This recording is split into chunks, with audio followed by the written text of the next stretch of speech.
Dear friends, we talk so much in our tradition about tikkun olam, about repairing the world, as we know that creation was given to us incomplete. But I know that right now, for so many of us, the world has never felt more broken than it does right now. We could say that our struggles with COVID-19 are now exacerbated by the unrest and injustices we have witnessed in recent days. But that would be far from historically accurate. Even as tears and anger flowed from so many of our eyes and hearts, the most tragic truth of the killing of George Floyd is that he was far from the first, and he almost certainly won't be the last. When a person of color is in full custody of an officer, not resisting or fighting back in any way, who cries out as Eric Garner did not too long ago, "I can't breathe," and he's still suffocated by the knee of an officer, there is something terribly wrong. When white men and women storming capitals, carrying guns, defying orders for the public health of all, are left untouched by police and considered peaceful, while people of color marching to be heard, protesting another of their sons or daughters brutally killed for the crime of not being white, fighting for rights no one should have to fight for, are fired upon with rubber and real bullets and with tear gas, there is something terribly wrong. And the time has come for every single one of us to realize that and to do something, both to change our world for the better, as well as to change within ourselves the way we view the world and all of its inhabitants. Our tradition is clear. Genesis tells us every single person is created b'tselem Elohim, in the image of God.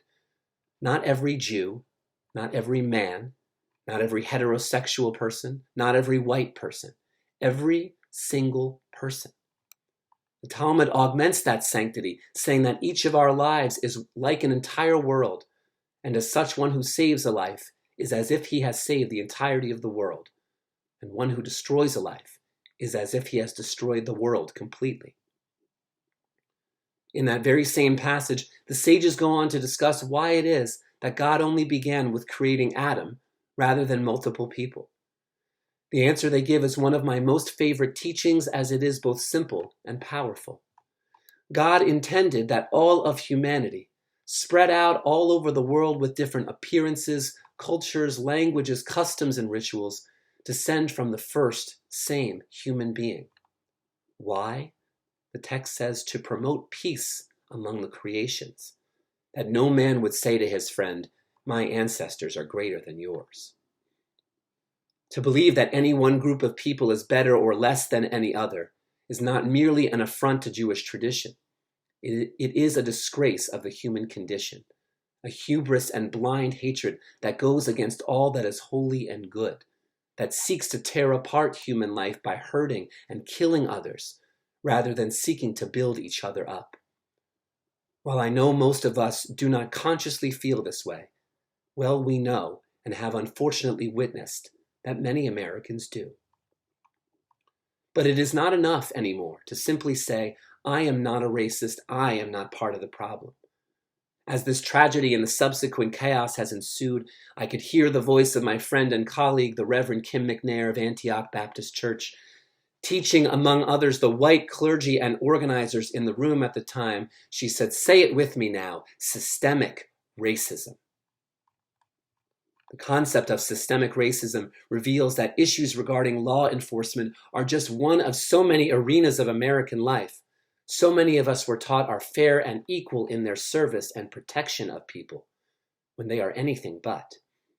The systemic racism, the fully stacked deck against people of color in this country, plays itself out every day within the arenas of the healthcare system, immigration, employment services and protections, voting rights and access, and law enforcement, to mention just a few.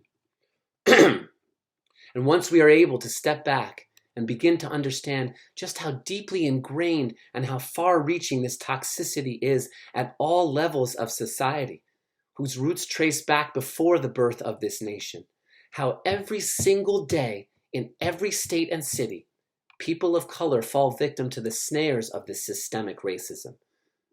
Then we return to our shared sacred texts to remember the verse from Leviticus, from the Holiness Code, Lo ta'amod al dam re'echa, do not stand idly by the blood of your neighbor.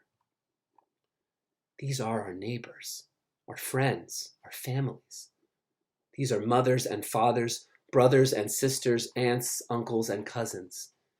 These are our fellow human beings, unable to take a walk in the park, to go for a jog in their own neighborhoods, to drive anywhere at any time without the fear of being harassed, arrested, thrown in jail, or as we've unfortunately seen time and time again, much worse. We are witnessing the blood of our neighbors being spilled, and we cannot stand idly by.